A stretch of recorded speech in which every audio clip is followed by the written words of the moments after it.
नमस्कार दोस्तों, स्वागत है आप सभी का हमारे YouTube चैनल में। दोस्तों आज के वीडियो में हम लोग बात करेंगे डीएलएड के फाउंडेशन पेपर 2 के इम्पोर्टेंट टॉपिक के बारे में। आज हम लोग ऐसे इम्पोर्टेंट टॉपिक्स के बारे में जानकारी प्राप्त करेंगे जो आपके आने वाले फाइनल एग्जाम में पूछे जाने की संभावना है। तो दोस्तों चलिए लेट ना करते ही वीडियो को शुरू करते हैं। दोस्तों वीडियो में आगे जाने से पहले अगर आपने डीएलएड का कंप्लीट नोट्स नहीं लिया अभी तक तो आप हमारे चैनल के माध्यम से नोट्स ले सकते हैं। नेम, सेशन और मीडियम लिखकर दिए गए स्क्रीन पे जो नंबर दिख रहा है उस पर आप सेंड करके आप अपना नोट्स कंप्लीट ले सकते हैं। दोस्तों ये कुछ रिजल्ट है जो पिछले सेशन में बच्चों ने रिजल्ट किया था। टॉप रिजल्ट 89%, 90% तक आप लोग रिजल्ट कर सकते हैं। बहुत ही बेहतरीन रिजल्ट आप पिछले ईयर की तरह रिजल्ट कर सकते हैं। बहुत सारे विद्यार्थी ने आपका 85, 86, 90, 89% तक रिजल्ट किया था। आप भी बेहतरीन रिजल्ट कर सकते हैं। दोस्तों चलिए हम लोग टॉपिक पे वापस आते हैं। दोस्तों आज का जो टॉपिक है मोस्ट इंपॉर्टेंट और वीवीआई टॉपिक है। आप इसमें वीवीआई लगा सकते हैं, शिक्षा मनोविज्ञान, जो आपके एग्जाम में हर हाल में दिखाई देगा। दोस्तों शिक्षा को अंग्रेजी में एडुकेशन कहते हैं। शिक्षा को अंग्रेजी में एडुकेशन कहते हैं, जो लैटिन भाषा के एडुक्टम का रूपांतरण है। एडुक्टम का रूपांतरण है। उसके बाद देखेंगे कि जिसका अर्थ है to bring up together. Hindi में शिक्षा का अर्थ ज्ञान से लगाया जाता है। शिक्षा का अर्थ ज्ञान से लगाया जाता है। गांधी जी के अनुसार शिक्षा का तात्पर्य व्यक्ति के शरीर, मन और आत्मा के समुचित विकास से है। और आत्मा के समुचित विकास से है। अंग्रेजी का साइकोलॉजी शब्द दो शब्दों साइको और लॉग से मिलकर बना है। साइको और लॉग से मिलकर बना है। साइको का अर्थ है आत्मा और लॉग्स का अर्थ है विचार विमर्श। अर्थात आत्मा के बारे में विचार विमर्श या अध्ययन को मनोविज्ञान कहा जाता है। अध्ययन को मनोविज्ञान कहा जाता है। शिक्षा मनोविज्ञान से तात्पर्य शिक्षण एवं सीखने की प्रक्रिया को सुधारने के लिए मनोवैज्ञानिक सिद्धांतों का प्रयोग करने से है। शिक्षा मनोविज्ञान शैक्षिक परिस्थितियों में व्यक्ति के व्यवहार का अध्ययन करता है। व्यक्ति के व्यवहार का अध्ययन करता है। शिक्षा मनोविज्ञान मनोविज्ञान की एक अत्यंत महत्वपूर्ण शाखा है। शिक्षा मनोविज्ञान दो शब्दों के संयोग से मिलकर बना है, शिक्षा तथा मनोविज्ञान। अतः शिक्षा मनोविज्ञान का शाब्दिक अर्थ है शिक्षा संबंधित मनोविज्ञान। शिक्षा से संबंधित मनोविज्ञान। शिक्षा का संबंध मानव व्यवहार के परिमार्जन से होता है, जबकि मनोविज्ञान का संबंध मानव व्यवहार के अध्ययन से होता है। मानव व्यवहार के परिमार्जन के लिए मानव व्यवहार का अध्ययन करने की आवश्यकता स्वतः ही स्पष्ट ही है। मनुष्य के व्यवहार को उन्नत बनाने की दृष्टि से जब व्यवहार का अध्ययन किया जाता है तो अध्ययन की इस शाखा को शिक्षा मनोविज्ञान के नाम से संबोधित किया जाता है। यानी कि व्यवहार का अध्ययन करने वाले शाखा को मनोविज्ञान कहा जाता है। अतः कहा जा सकता है कि शिक्षा मनोविज्ञान शैक्षणिक परिस्थितियों में मानव व्यवहार का अध्ययन करता है। मानव व्यवहार का अध्ययन करता है। अतः शैक्षणिक समस्याओं का वैज्ञानिक और तर्कसंगत ढंग से समाधान करने के लिए मनोविज्ञान के आधारभूत सिद्धांतों का उपयोग करना ही शिक्षा मनोविज्ञान की विषय वस्तु है। आधुनिक शिक्षा जगत में शिक्षा मनोविज्ञान का एक अत्यंत महत्वपूर्ण स्थान है।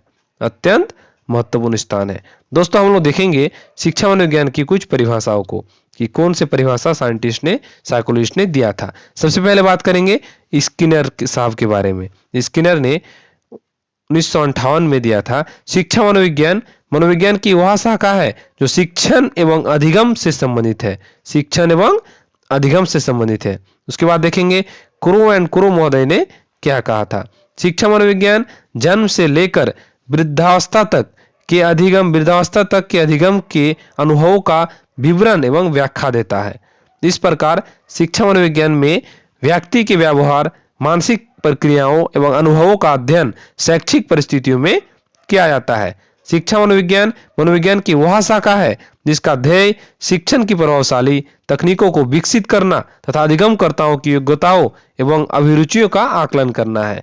यह व्यावहारिक मनोविज्ञान की वह शाखा है जो शिक्षण एवं सीखने की प्रक्रिया को सुधारने में प्रयासरत है। आगे बात करेंगे दोस्त शिक्षा मनोविज्ञान की प्रकृति के बारे में। शिक्षा मनोविज्ञान की प्रकृति कैसी होती है। सबसे पहला है कि शिक्षा मनोविज्ञान की प्रकृति वैज्ञानिक होती है, क्योंकि शैक्षिक वातावरण में अधिगमकर्ता के व्यवहार का वैज्ञानिक विधियों, नियमों तथा सिद्धांतों के माध्यम से अध्ययन किया जाता है। अगला है यह विधायक और नियामक दोनों प्रकार का विज्ञान है। विधायक विज्ञान तथ्यों पर, जबकि नियामक विज्ञान मूल्यांकन पर आधारित होता है।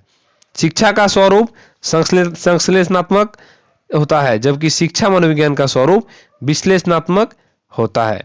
शिक्षा मनोविज्ञान एक वस्तुपूरक विज्ञान है, एक वस्तुपूरक विज्ञान है। शिक्षा मनोविज्ञान व्यवहार का विज्ञान है, क्योंकि इसमें शैक्षणिक परिस्थितियों के अंतर्गत बालक के व्यवहार का अध्ययन किया जाता है, बालक के व्यवहार का अध्ययन किया जाता है। अगला बात करेंगे कि शैक्षणिक परिस्थितियों के अंतर्गत बालक के व्यवहार का अध्ययन करना ही शिक्षा मनोविज्ञान की विषय वस्तु है। अगला है शिक्षा मनोविज्ञान का सीधा संबंध शिक्षण में अधिगम क्रियाकलापों से है, शिक्षण में अधिगम क्रियाकलापों से है। आगे देखेंगे शिक्षा मनोविज्ञान का कार्यक्षेत्र। शिक्षा मनोविज्ञान का कार्यक्षेत्र क्या है? शिक्षा की महत्वपूर्ण समस्याओं के समाधान में मनोविज्ञान मदद करता है और यही सब समस्याएं और उनका समाधान शिक्षा मनोविज्ञान का कार्यक्षेत्र बनते हैं। पहला है शैक्षिक निर्देशन एवं परामर्श। शैक्षिक निर्देशन एवं परामर्श के क्षेत्र में शिक्षा मनोविज्ञान कार्य करता है। अध्यापक एक पुनीत कार्य करता है। विद्यार्थी के विद्यालय तथा व्यक्तिगत जीवन में अनेक अवसर आते हैं जब उन्हें सही मार्गदर्शन की आवश्यकता होती है। बहुत सी ऐसी व्यक्तिगत समस्याएं हैं जिनके संदर्भ में बालकों को अध्यापकों की सहायता चाहिए होती है। शैक्षिक और व्यावसायिक क्षेत्र में विद्यार्थियों को निर्देशित करना अध्यापकों का दायित्व है। कक्षा में समायोजन विद्यार्थियों को भी निर्देशन और मार्गदर्शन देना पड़ता है। निर्देशन और परामर्श के लिए विद्यार्थियों के वातावरण और अधिगम के स्तर, स्मृति, आदत, योग्यता, बुद्धि, व्यक्तिगत भिन्नता, मानसिक स्वास्थ्य आदि का अध्ययन करना आवश्यक है। यह सब मनोवैज्ञानिक का अध्ययन क्षेत्र है। अगला देखेंगे पाठ्यक्रम निर्माण। हम लोग देख लिए पहले निर्देशन और परामर्श पहला क्षेत्र है, उसके बाद पाठ्यक्रम निर्माण। पाठ्यक्रम निर्माण में किस प्रकार से हेल्प करता है शिक्षा मनोविज्ञान। सभी छात्रों के लिए एक सा पाठ्यक्रम नहीं बनाया सकता। पाठ्यक्रम का निर्माण बालकों की रुचियों, अभिरुचियों, आवश्यकताओं, आयु, बुद्धि, क्षमताओं के अनुसार किया जाना चाहिए, क्योंकि सभी छात्रों में व्यक्तिगत भिन्नता होती है। अगला है अध्ययन विधियां। अध्ययन विधियां। शिक्षा मनोविज्ञान सभी विकास की प्रक्रिया में है। अब तक विद्वान अनेक पद्धतियों, अनेक स्थानों पर अध्ययन के लिए उपयुक्त नहीं बैठती। अध्ययन की विभिन्न विधियों की खोज करना एवं प्रचलित विधियों में अपेक्षित सुधार करना भी इसके अंतर्गत आता है। शिक्षा मनोविज्ञान एक नया विज्ञान है। इसके अंतर्गत निरंतर विकास हो रहा है, लेकिन इसका विषय क्षेत्र सीमित नहीं है। यह अध्ययन विधियां। अगला देखेंगे सीखना। शिक्षा जगत की यह समस्या रहती है कि शिक्षक यह जाने कि बालक कैसे सीखते हैं, उनके सीखने को कैसे प्रभावशाली बनाया सकता है। शिक्षा मनोविज्ञान में सीखने से संबंधित निम्नलिखित बातों का अध्ययन किया जाता है। सीखने के नियम, सीखने के सिद्धांत, सीखने को प्रभावित करने वाले तत्व, शिक्षा का स्थानांतरण आदि, इन चीजों को ध्यान में रखा जाता है। आगे बात करेंगे समूह मनोविज्ञान। समूह मनोविज्ञान में देखेंगे कि अब किसी भी देश में बालकों को समूह रूप में पढ़ाया जाता है। शिक्षा मनोविज्ञान में व्यक्ति के अध्ययन के साथ उसके समूह का अध्ययन भी किया जाता है। समूह में व्यक्ति का व्यवहार क्यों बदल जाता है और कैसे बदलता है, इस सब का अध्ययन भी शिक्षा मनोविज्ञान में किया जाता है। अगला है मापन और मूल्यांकन। मापन और मूल्यांकन।